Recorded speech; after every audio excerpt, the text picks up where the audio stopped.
So what's up mga kagala? Ito nga pala ang ating naging itinerary. Nung umalis tayo mula dito sa Metro Manila, papunta sa Bicol. At ang mga lugar at ang pasyalan na pwede nyo puntahan. So tara, samahan nyo kami. So ito nga pala ang ating naging itinerary. Ang madaanan, ang lalawigan ng Laguna.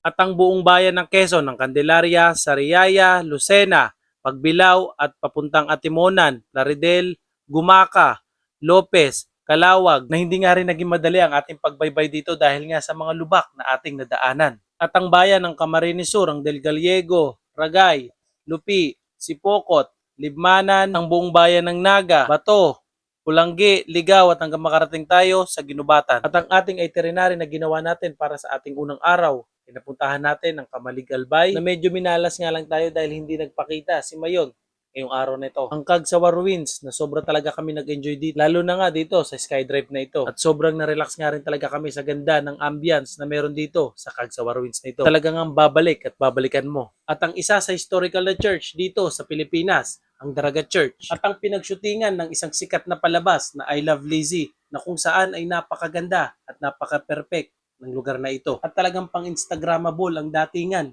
ng mga scenery nito. At para naman sa ating ikalawang araw, ipinuntahan at binalikan ulit natin ang isang sikat na lugar sa Bicol, ang Kamalig Bypass Road. Dahil nga sa part na ito ay nagpakita na sa atin si Mayon at talagang napaka-perfect at napakaganda ng lugar na ito. At ang Tigbaw Highlands na matatagpuan lang dito sa Ligaw City, Albay, na sa pag-akyat mo pa nga lang ay talagang pang-instagrammable na ang datingan. At pagdating naman sa tuktok nito ay makikita mo ang napakagandang Mayon at ang napakagandang scenery sa paligid nito. At ang isa sa historical na church dito sa Bicol, ang Ligaw City Church. At ang isa sa kilala at dinarayong pasyalan dito sa Kamalig Albay, ang Kitinan Ranch na talagang sobra kaming nag-enjoy dahil nga sa napakaganda ng ambience dito. At sobrang napaka-perfect para sa family bonding. Dahil sa bonding at pagkain ninyo habang tinitignan ang napakagandang Mayon at scenery dito. At para naman sa ating huling araw dito sa Bicol ay pinuntahan natin at binaybay ang lahat ng bayan sa lalawigan ng Sorsogon. At pinuntahan natin ang pinakadulo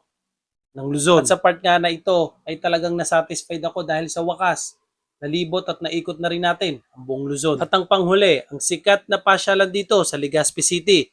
Ang Legazpi City Highlands Park na napaka-perfect ng spot na to kasama si Mayon. Lalo na nga pagsapit ng gabi dahil sa mga liwanag na bumabalot dito sa lugar na ito. Kaya talagang binabalik-balikan ang pasyalan na ito. At ito ang ating itinerary at ang ating mga pinuntahan dito sa Bicol. At alam ko na napakarami pang lugar at pasyalan na hindi namin napuntahan dito. Pero alam ko na mapupuntahan din namin ito dahil babalik at babalik pa kami dito. So paano mga kagala?